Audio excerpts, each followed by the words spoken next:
Welcome to our channel cooking with Pampa. আজকে আমি বানাবো সোয়া চাও।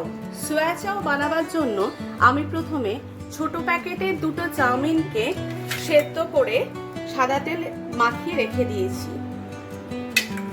আর ছোট সাইজের সয়াবিনকে ভালো করে নুন দিয়ে সেদ্ধ করে জলটা চিপে রেখে দিয়েছি। আর চাউমিন বানাবার জন্য আমি নিয়েছি 4 কোয়া রসুন কুচি, দুটো কাঁচা লঙ্কা কুচি, দুটো পেঁয়াজ কুচি, অল্প একটু বাঁধাকপি কুচি, একটা গাজর কুচি আর একটা ক্যাপসিকাম কুচি। প্রথমে আমি কড়াইয়ে খানিকটা সাদা তেল নিয়ে নেব।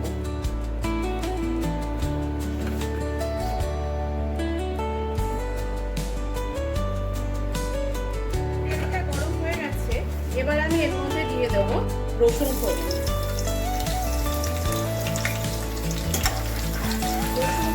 হালকা লাল করে ভাজা হয়ে গেছে, সুন্দর একটা গন্ধ বেরোচ্ছে। এবার আমি এর মধ্যে দিয়ে দেবো কেটে রাখা পেঁয়াজগুলোকে।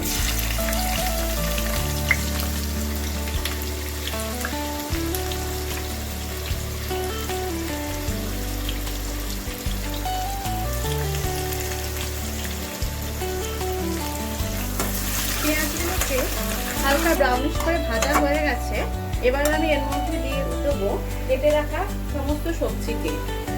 বাঁধাকপি কুচি, গাজর কুচি, ক্যাপসিকাম কুচি আর কাঁচা লঙ্কা নিয়ে একটু ভাজা ভাজা করে নেব। সয়াবিনগুলো একটু ভাজা ভাজা করে নেব।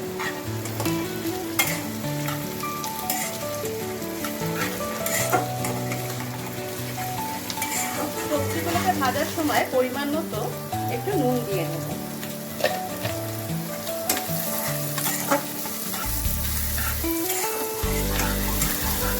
সবজিগুলোকে ভালো করে ভাজা ভাজা মতো হয়ে গেছে, এবার আমি এর মধ্যে সসগুলোকে দিয়ে দেব। কিভাবে দেবো দেখাচ্ছি। প্রথমে দেবো 1 চামচ ভিনিগার, তারপর দেবো 1 চামচের রেড চিলি সস, 2 চামচ সয়া সস, 2 চামচ টমেটো সস।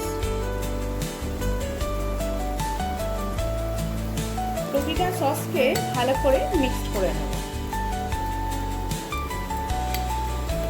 তারপর সবজিটার মধ্যে দিয়ে দেবো।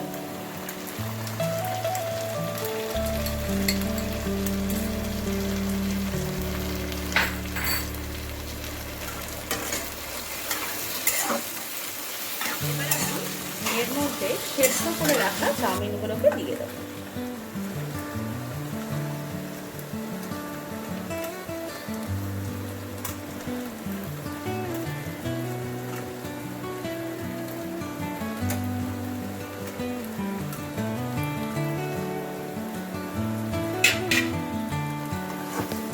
চাউমিনের সঙ্গে সবজিগুলোকে ভালো করে মিশিয়ে নেব।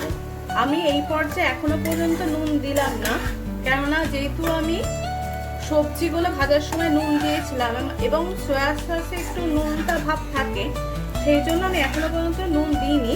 আমি একটু টেস্ট করে নিয়ে তারপর নুনটা দেব। আমি টেস্ট করে দেখলাম সামান্য একটু নুনের প্রয়োজন হবে, তাই জন্য আমি সামান্য নুন ছড়িয়ে দিলাম। নুনটা একদম আপনাদের নিজেদের টেস্ট অনুযায়ী দেবেন। আমার সোয়া চাও কিন্তু রেডি হয়ে গেছে। এবার আমি একটা বলে সার্ভ করে দেখাচ্ছি। সয়াবিনের চাউমিন। এইভাবে চাউমিন করলে বাচ্চারা খুব আনন্দ করে খায়। আমি তো আমার ছেলেকে টিফিনে এই চাউমিনটা প্রায় বানিয়ে দিই, আমার ছেলে খুব ভালোবেসে এটা খায়। আপনারাও আপনাদের বাচ্চাদের টিফিনের জন্য এটা একদিন ট্রাই করে দেখতে পারেন। আমার মনে হয় প্রত্যেকটা বাচ্চাই এটা আনন্দ করে মজা করে খাবে। আর বাচ্চারা যদি টিফিন শেষ করে আসে তো বলেইছিলাম মায়েদের যে কী শান্তি হয়। আর যদি ভালো লেগে থাকে আমার এই রেসিপিটা, অবশ্যই একটা লাইক করে দেবেন। আর যদি আমার চ্যানেল নতুন হয়ে থাকে তাহলে একটা সাবস্ক্রাইব করবেন। আজ তাহলে এই পর্যন্তই, নমস্কার। পরে আবার দেখা হবে নতুন কোনো রান্না নিয়ে।